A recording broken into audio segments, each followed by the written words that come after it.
Hey you guys, it's Peter, and I'm back. Of course I'm back, I'm not going anywhere. Boost! I'm YouTube famous now, available in 2018. The album, Dad AF. Rock on, gorgeous woman. All right, this is the after show to Shane Dawson's series about Jake Paul. We are now on the 5th episode, and today's episode was called The World of Jake Paul. So let's get right into this. This is just my commentary. This is just what I thought about it. I literally just came inside from the front porch from watching it, and I just want to give my 2 cents about what I thought about the whole thing. It was interesting. You know, with each episode, I get less and less interested in Jake Paul. But I have to say, like, this episode really kind of intrigued me about Jake Paul. Leading up to this point, I would watch an episode and I was kind of like, I really don't care about Jake Paul, and none of it seemed interesting to me. But like with this episode, I have to say I was more interested in him as a person. And, you know, up to this point, like, the major criticism that Shane is receiving from people is that he is giving Jake Paul a platform, or that he's going to make people like Jake Paul. And I think this is the episode that maybe people were talking about, because to me, Jake Paul seemed very, very human in this episode. He seemed very likable as a person, even with, you know, this Kate Morton in the background, and she was like, you know, talking about like, oh, I think he really wants pity and all this kind of stuff. But he just seemed very, very human to me. And if you haven't watched the episode, this is what the episode's about. So it starts off with Shane at his house, and he and the psychologist and Andrew are going to the Team 10 house, which, first of all, let's talk about this Team 10 house, okay? Well, they get there, and they, like, are let off outside, and they go in the gate, and they walk down to the house. This house is absolutely incredible. Like, I mean, probably one of the most incredible houses I've ever seen on any movie, any TV show, or anything ever in life.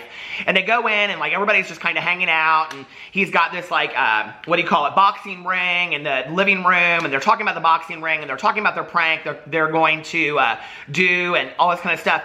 And they make a reference at the beginning of the episode to Jackass back in the day. And I don't know if it was that one comment that, like, stuck with me through the duration of the video. But for some reason, I kept on thinking about Jackass, you know?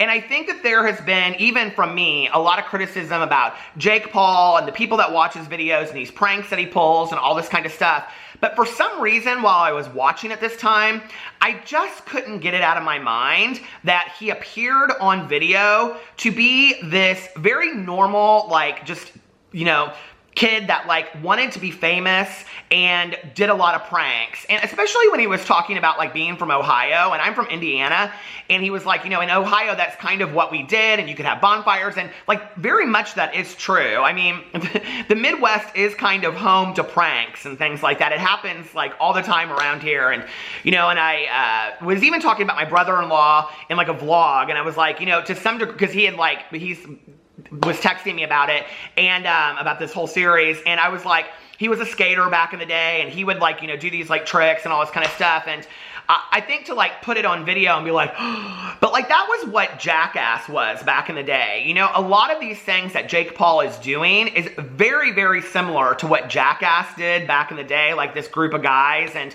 you know, I almost wonder if to some degree Jake Paul didn't model this whole group off of, like, the Jackass group, because they were very, very successful back in the day. So then it makes you question, well, if he's a sociopath, are they all sociopaths? And if you like to do pranks, and if you, like, have this high-risk behavior, and what is it, you know, and it's, like, it's gone in so many different directions now that I'm very, very confused.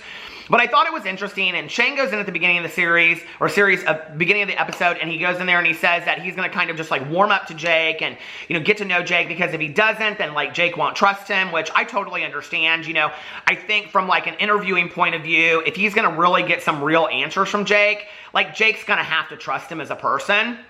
But when he goes into the house and he's kind of, like, talking about stuff, Jake says he's not friends with any other YouTubers. He says something to the effect of that other YouTubers don't really want to be friends with him, or something like that, which I thought was kind of interesting commentary from Jake, like his perception of how other people see him on YouTube. And, you know, if that's the case, then his trust level of any YouTuber, including Shane, who is now doing a documentary series on him, is very, very low, right? So he is going to probably be on edge and be on guard when he goes into this interview. And, you know, he even says that he's real nervous about doing it. And he's got his girlfriend like by his side through much of this episode.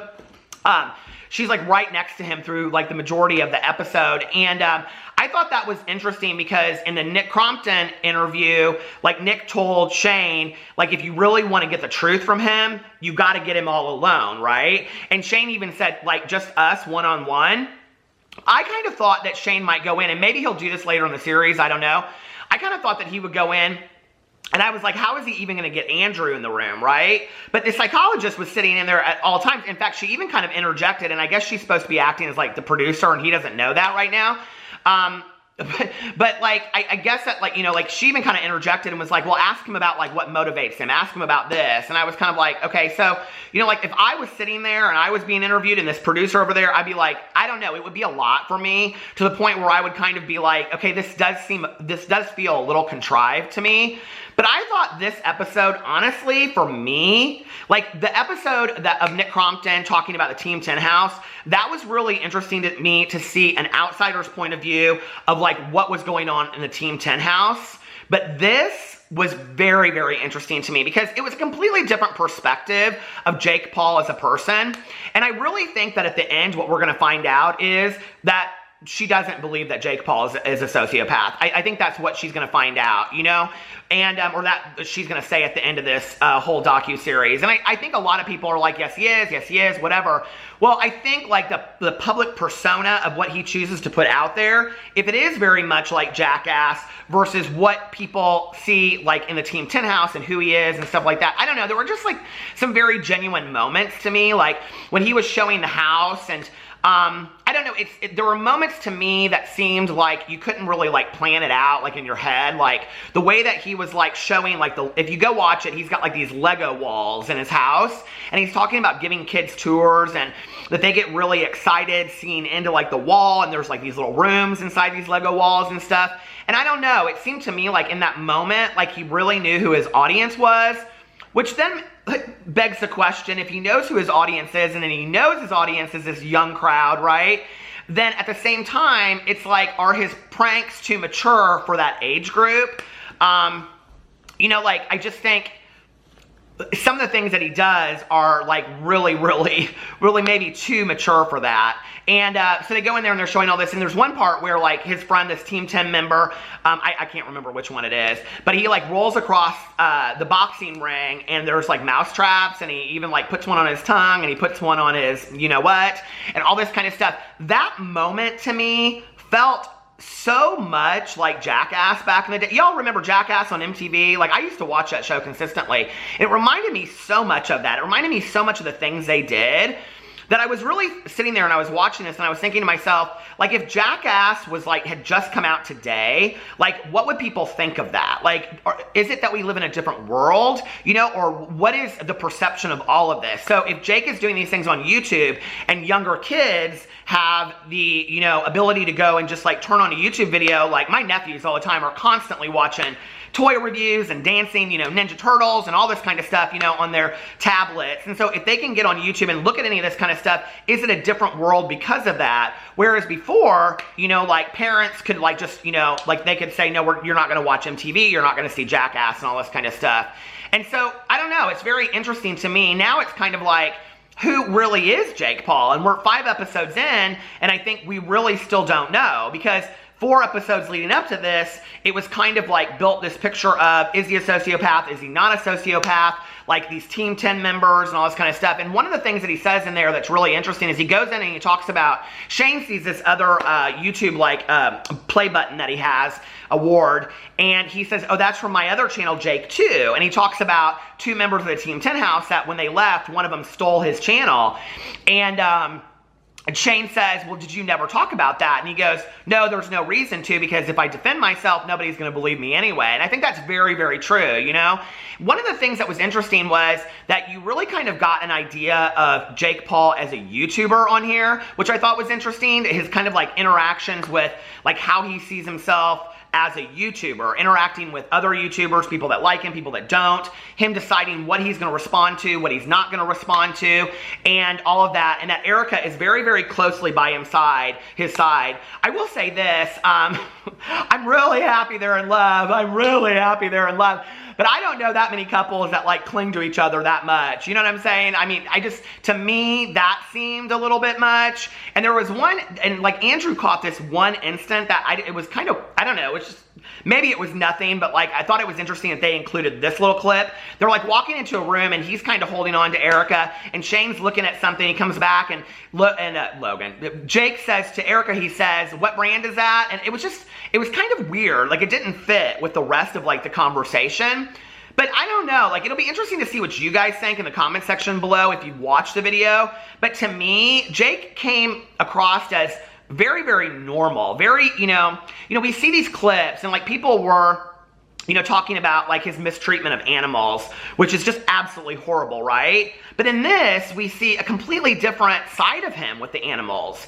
So which one is contrived? Which one's the real side? Who is the real Jake Paul? Will the real Jake Paul stand up? It's like, who is the real Jake Paul in all of this? And I think that's really what Shane is getting to the core of to try to find out, And I think at this point, what's interesting is, whereas like in the last episode when Nick Crompton was talking about like, I don't want to ruin it for the kids because if the kids know that the pranks aren't real, then like they won't want to watch anymore. Seeing the setup of this whole mousetrap thing and all that kind of stuff, and Shane kind of asking him like, well, we see in the next episode that he's going to ask him like more about like what's real and what's not, and I think Jake says it's all real or something like that. But I don't think it really matters. I really don't. Like at this point, I think that the kids that watch him for the pranks are going to continue to watch him whether they think it's fake or not. So I don't think that's going to affect any of it. One of the scenes that I thought was real interesting was like when he was talking about his parents getting divorced, and there was like this very emotional moment about all of it. And I don't know, my parents were divorced when I was 8 too, and I went one week to one house, 1 week to another, and I was sitting there watching it, and then Shane said like, oh my God, that was exactly my life too. And I think we kind of live in a generation of kids that have come from that, and I thought it was interesting that he talked about that. And I liked getting to know a little bit more about the background of Jake Paul and a little bit more about who makes him who he is, especially when he was talking about going back to his very first videos and why that inspired him to do it. I won't say that necessarily made me like Jake Paul. He's just not my gig. He's not somebody that I would watch, on a regular basis. But I do think that it gave me a different perception, and I don't know that that's good or that that's bad for Shane Dawson. Like, I think that's the criticism that people are giving him, that you're going to make people like Jake Paul. I don't know that I necessarily think that's the case. I think people are going to start seeing him maybe in a different way. And, Shane went in to find out truly who Jake Paul is, and I think he would stand behind that and say, whether he's likable, whether he's not likable, I went in to find out the truth behind Jake Paul and who he really, did I call him Shane Paul?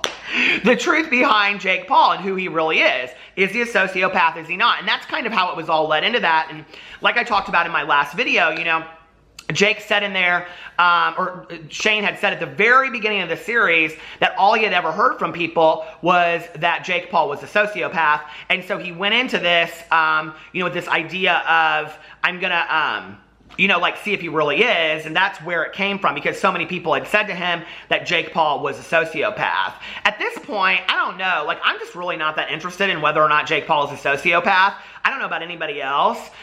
I do think that Kate Morton, the psychologist, like her perception doesn't have to just be about whether or not he's a sociopath. I think her being there and kind of just talking about her perception of who he is as a person might be interesting as well to get a different point of view. So I do think that's interesting, and I know that a lot of people, I've read a lot of the comments, I've seen a lot of the other videos, the critiques that Shane is getting aren't really interested in her part of these videos. But I don't know, it'll be interesting to see how it all plays out in the long run. I'm also very interested to see the interview with Erica just one-on-one with Shane, because I think a lot will come out with that. At the end of this video, he says that like when the cameras were turned off, well, first of all, can we just talk about how Shane Dawson always goes in people's bathrooms? He did it in Jeffree Star series. He did it in, I think, Graveyard Girl series, and now he's doing it in Jake Paul series. What, Shane? What is it with you going into people's bathrooms having to get all secretive?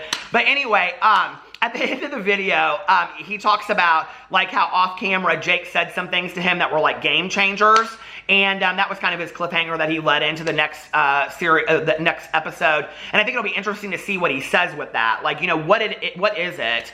I don't know. Like, it's starting to kind of like, involved. It's kind of starting to like untangle a little bit to find out like who Jake really is, and I think that's interesting. And so now seeing all the pieces together makes sense to me of why Shane did it the way that he did. It's going to be interesting to see how he ends this whole series. That for me is probably going to be the most interesting piece to the whole series. I don't know. What do you guys think of it so far? Is this making you like Jake Paul? Is it not making you like Jake Paul? Are you done with the series? Are you still watching it? Are you still intrigued with it? I'm still intrigued with it, and I can't wait to see, you know, what Shane does with the next episode. So we will see the next episode. I think it comes out on Wednesday, and I love you guys, and I will see you tomorrow. Bye.